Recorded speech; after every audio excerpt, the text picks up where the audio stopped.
আজারি হুজুর যে বললেন একদল খেয়ে গেছে আরেক দল খাওয়ার জন্য রেডি হয়ে আছে, তাতে আপনারা তো চললো কেন? আপনারা তো পড়লো কেন? বাংলাদেশে তো আর দলের অভাব নেই, অসংখ্য দল রয়েছে, বাকি কোনো দলের গায়ে পড়লো না, আপনার গায়ে কেন পড়লো? তার মানে বোঝা যায় ওই যে ঠাকুর ঘরে কে রে, আমি কলা খাইনি।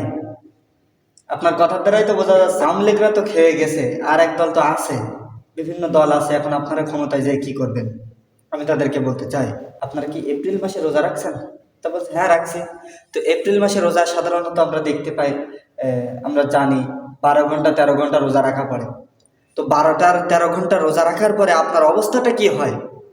মানে সামনে যে ইফতারি থাকে, পেঁয়াজি, ছোলা, বেগুনি, এরপরে শরবত, শুধু শরবত না, শরবত থাকে যে গ্লাসে, সেই গ্লাস শুদ্ধও খেতে মন চায়। 12 ঘন্টা রোজা রাখার পরে যদি এই অবস্থা হয়, তাহলে চিন্তা করেন ওরা দীর্ঘ 16টা বছর রোজা রাখছে, ওরা যদি ক্ষমতায় যায় তাহলে অবস্থাটা কি হবে? দেশের অবস্থাটা কি হবে?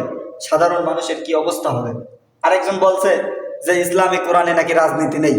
বেকুব, নালায়েক, মূর্খ। কোরআনে যদি রাজনীতি নাই এই কথা যদি কেউ বলে, তার ঈমান তো থাকবেই না, বরং সে কাফের হয়ে যদি মৃত্যুবরণ করে জান্নাতের ঘ্রাণ সে পাবে না।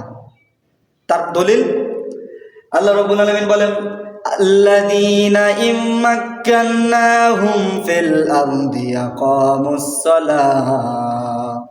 আল্লাহ রাব্বুল আলামিন বলেন, আমার মুমিন বান্দারা, তোমরা ক্ষমতায় যাবে, আর ক্ষমতায় যাওয়ার পরে তোমরা তোমাদের কাজ থাকবে আকামুস সালাহ, নামাজ কায়েম করবে, আর ওয়া আতুজ যাকাত, যাকাত আদায় করবে, আর ওয়া আমারু বিল মারুফ, সৎ কাজের আদেশ করবে, আর ওয়া নাহাউ আনিল মুনকার, অসৎ কাজের নিষেধ করবে। আমার ভাইরা, আমার আব্বাজানরা, প্রিয় আমার মুসল্লিবৃন্দ যারা আছেন, ইসলাম যদি ক্ষমতায় না যায় তাহলে দেশের পরিবর্তন হবে না। শুধু আমি না, এখানে যদি বাংলাদেশের এখন দেখা যাচ্ছে ডক্টর মিজানুর রহমান আজারি হুজুরও যদি আসে, এসে যদি 2 ঘন্টা ওয়াজ করে মদ হারাম, মদ হারাম, সুদ হারাম, তাহলে কিন্তু মদ হারাম হবে না। হয়তো বা আল্লাহ যাকে হেদায়েত রাখছে, হাতে গোনে কিছু লোক যদি মদ খাওয়া ছেড়ে দেয় তাহলে দেবে, বাদ বাকি কেউ কিন্তু হারাম ছাড়বে না।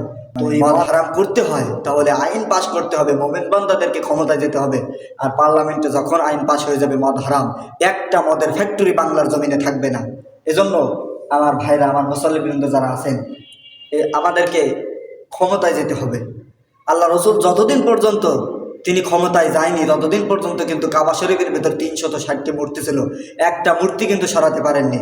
এজন্য ক্ষমতায় গিয়ে আইন পাশ করে দেশের পরিবর্তন, নামাজ কায়েম করা যাবে, সব কিছু পরিবর্তন আনা যাবে। আর আপনি যদি ক্ষমতায় যদি না যান, সারা জীবন যদি আপনি মসজিদে বসে বসে জিকির করতে থাকেন, তাহলে দেশের পরিবর্তন হবে না, নামাজ কায়েম হবে